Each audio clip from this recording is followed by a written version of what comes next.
Hello, everyone. Today we are here with Mark, President Aerospace and Defense, IFS. Hi, Mark. How are you? Doing well. Thank you very much. So, coming to my first question, could we start with introducing yourself and your role within the company? Sure. So Mark Buongiorno. I would say 100% of my career since I graduated in engineering, right, has been focused on the support of aviation system. And so my role here at IFS is I'm responsible for those systems that support the aerospace and defense community. And here today, very much focused on supporting the aviation maintenance, repair, and overhaul, or MRO community at all levels. So, digital transformation in MRO is no longer optional. How do leading organizations accelerate modernization while minimizing operational and regulatory risk? Could you shed light on that? Like, what kind of solution you provide? Sure. So I would say from a solution perspective, right, we believe that the digital solution incorporated into a hardware maintaining organization like an airline, aircraft MRO or engine MRO, we see that digital solution as being a competitive advantage in the space today, right? And that's really about the digitizing and providing the digital backbone of the maintenance operations so that you can drive better compliance as well as efficiency in your operations. And today, right, if you said, what do MROs do? They keep products safe and operating Right. reliably, right? And they try to do that at the most beneficial cost to their customer. So operational excellence remains critical alongside digital change. Sure. So, and how does IFS help MROs improve execution without disrupting day-to-day maintenance activities? Sure. So when I was running engine shops, what I had to do is I had an office actually that looked down upon the operations, but I still couldn't see what was happening. Right. So when you have a strong digital backbone throughout the operations, you could then use that signature, right, from that the digital signature of how the shop is performing to really see and be able to make decisions based upon what you see as constraints, how to prioritize, and where you need to focus your attention, whether it was from an operations or a quality perspective. So, engine and complex component MROs face increasing pressure on turnaround time and reliability. How does IFS Camro address these challenges across different engine types? Before that, can you also explain about IFS Camro? Sure. So if you look at MRO in its entirety, right, you would have what we'd call camo, right, or what airlines typically use to support continued airworthiness and safe operation of the planes and at various gateways and various locations around the world, right? And then you would have hangar maintenance, right, which would be our Empower product, right, is optimized for applying labor to aircraft in the hangar. Camero, right, is the complex component and repair portion of the solution, which is very specifically built around the gated process, which means it has to be able to accommodate work scoping, tear down, cleaning, inspection, and disposition of all of the critical parts, as well as the ordering of spare parts, component repair and replacement, and then marshaling back together, reassembly, tests, right? So it's really that solution that's focused on that complex component repair and essentially it's designed around that gated process and to enable all of the related processes, be it technicians qualifications or supply chain, operations oversight, or even HR. So many MROs still operate in reactive mode. What role do data-driven insights and AI play in shifting toward prioritized intelligent work execution? Sure. And how does IFS, deal with these challenges? Yeah.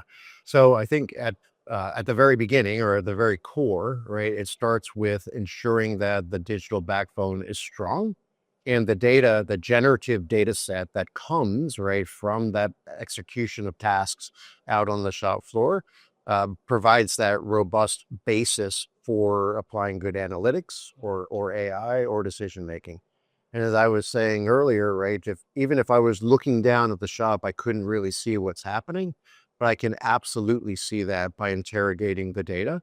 And then from that, I could see where the constraints exist, and I can make proactive decisions around how I allocate my resources. And then if you take that a step further back, I could run simulations. Let's just say that I might have 5 different engine lines and multiple different work scopes within each line. How do I know what my manpower requirements may need to be 3 months from now? But I would be able to simulate that, right? Understanding the needs of each work scope and each engine line, and then be able to see where my bottlenecks were going to be, and I could take proactive actions as long as the data is there. Right. So, workforce productivity is under strain due to skills shortages and growing complexity. How does IFS empower MX support tech, technicians and planners with real-time data and automation? Sure. So having the supply chain data now linked with the manufacturer or the repair or operations data, right, allows you to see where certain tasks can't be executed because the material is not available, and lets you to proactively schedule or dynamically schedule that work that can be done. That allows you to keep your technicians utilized and allows you to keep the work progressing as you work to address the material availability shortfalls. Right. So IFS often highlights the importance of a single operational view across the right line, hangar, and back shop. Mhm. What tangible benefit does this connectivity deliver? First of all, the reason I think that we see we'll call it the end-to-end connectivity as being important is that we have clients that own, right, and want to execute all of those levels of maintenance within the same system. Right. So the number one benefit is that they can use one system to execute each. The other opportunity is that we get to leverage the same master data, right, across the various instances. So your engine is installed on this aircraft, it's accumulating usage. It may have a fault, it may get maintained, may be removed, may go back to the back shop. And we have that seamless transition of the asset management throughout every level. So you have been here for long, right? What kind of inquiries or feedback you're receiving from your customers in Middle East, and how you are preparing to your footprint within the Middle East market? Sure. So we see the Middle East market as a really a significant area of investment, across the global aerospace and defense market. We see expanding engine MRO capability within the current player, engine and aircraft, actually, Yeah. MRO in the region. We see new players emerging into the market. So we see this as a very nice area of interest for us and an area of growth. And then again, as a IFS, we tend to specialize, right, and bring the capability in our products that meet customer needs. Customer needs evolve over time. Right. So we have a focused effort to gather information from our customers and use that to affect our product roadmap and where we make investments to best meet the needs of our clients so that they can leverage our solutions for better value for their customers. Right. So are you planning for any new investment or, collaborations within the UAE market, Middle East, to expand your operations? So we have a number of competitions actually going on right now here in the Middle East, and we're consistently investing in our product to keep it current with the latest requirements across the industry. So looking ahead, what will define successful MRO organizations over the next 5 years? And how is IFS positioning its aviation and AI-powered solution to support that evolution? We see that the analytical tools and AI, right, are going to continue to progress and have more capability to see into complex data sets.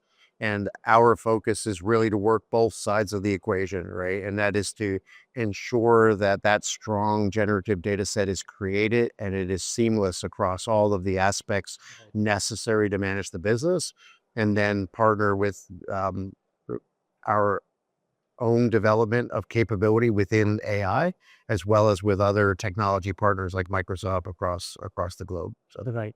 I think that is all. Thank you so much for speaking with us, Mark. yeah, Thank you. you're welcome. Thank you. Thank you. Thank you.